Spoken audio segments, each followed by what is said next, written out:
Tech శకంలో నూతన అధ్యాయానికి నాంది పడింది. టెక్నాలజీ రంగంలో మరొక విప్లవానికి అమరావతి వేదికైంది. ఇండియాలో క్వాంటమ్ టెక్నాలజీకి చిరునామాగా ఏపీ మారింది. పూర్తి స్వదేశీ పరిజ్ఞానంతో తయారైన 2 క్వాంటమ్ టెస్ట్ ఫెసిలిటీలను ప్రారంభించారు సీఎం చంద్రబాబు. ఇక వ్యూహాత్మక టెక్నాలజీలో భారత్ ఇతర దేశాలపై ఆధారపడాల్సిన అవసరం లేదన్నారు సీఎం చంద్రబాబు. ప్రపంచ క్వాంటమ్ దినోత్సవం రోజున అమరావతిలో దేశంలోనే తొలి క్వాంటమ్ రిఫరెన్స్ ఫెసిలిటీలు అందుబాటులోకి వచ్చాయి. అమరావతిలోని ఎస్ఆర్ఎం యూనివర్సిటీలో ఒకటి, గన్నవరం మేధా టవర్స్ లో మరొక క్వాంటమ్ టెస్ట్ బెడ్లను జాతికి అంకితం చేశారు CM Chandrababu.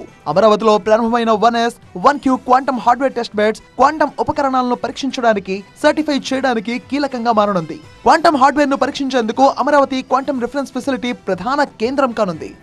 Amaravati 1S and Amaravati 1Q. These are India's first open access quantum reference facilities. Amaravati quantum వ్యాలీలో భాగంగా దేశంలోనే తొలిసారిగా క్వాంటమ్ టెస్ట్ బెడ్స్ నిర్మితమయ్యాయి. ఈ 2 క్వాంటమ్ టెస్ట్ ఫెసిలిటీల ద్వారా క్వాంటమ్ కంప్యూటింగ్ ఉపకరణాలను పరీక్షించి సర్టిఫై చేసేందుకు అవకాశం ఏర్పడింది. తద్వారా క్వాంటమ్ కంప్యూటర్ హార్డ్వేర్ ను పరీక్షించి సర్టిఫై చేసే సామర్థ్యాన్ని అమరావతి క్వాంటమ్ వ్యాలీ అందిపుచ్చుకుంది. -273 డిగ్రీల ఉష్ణోగ్రత మధ్య క్వాంటమ్ హార్డ్వేర్, సెమీ కండక్టర్లను పరీక్షించేలా ఈ రిఫరెన్స్ ఫెసిలిటీలను ఏర్పాటు చేశారు. 45 లక్షల మందికి క్వాంటమ్ ఏఐ నైపుణ్యాల్లో శిక్షణ ఇవ్వడమే తమ లక్ష్యమన్నారు CM Chandrababu. Now our aim is through IBM, Wiser and IIT Chennai.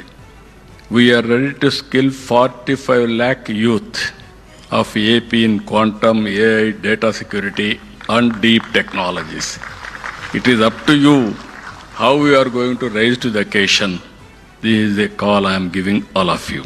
అమరావతిలో ఏర్పాటైన ఈ 2 టెస్ట్ ఫెసిలిటీలు క్వాంటమ్ టెక్నాలజీలో దేశ సామర్థ్యాన్ని పెంచాయని, కేవలం 8 నెలల్లోనే క్వాంటమ్ కంప్యూటింగ్ రిఫరెన్స్ ఫెసిలిటీలు వాస్తవ రూపం దాల్చాయని అన్నారు సీఎం చంద్రబాబు. దేశానికి, ప్రపంచానికి కావాల్సిన క్వాంటమ్ కంప్యూటింగ్ పరికరాలు కూడా ఇక్కడే తయారు చేసేలా ప్రభుత్వం కార్యాచరణ చేపట్టింది. ముంబైలోని Tata institute of fundamental research, బెంగళూరులోని ఇండియన్ ఇన్స్టిట్యూట్ ఆఫ్ సైన్స్, పూణేలోని DRDO సహా వివిధ సంస్థల భాగస్వామ్యంతో స్వదేశీ టెక్నాలజీతోనే ఈ క్వాంటమ్ టెస్ట్ బెడ్స్ సిద్ధమయ్యాయి.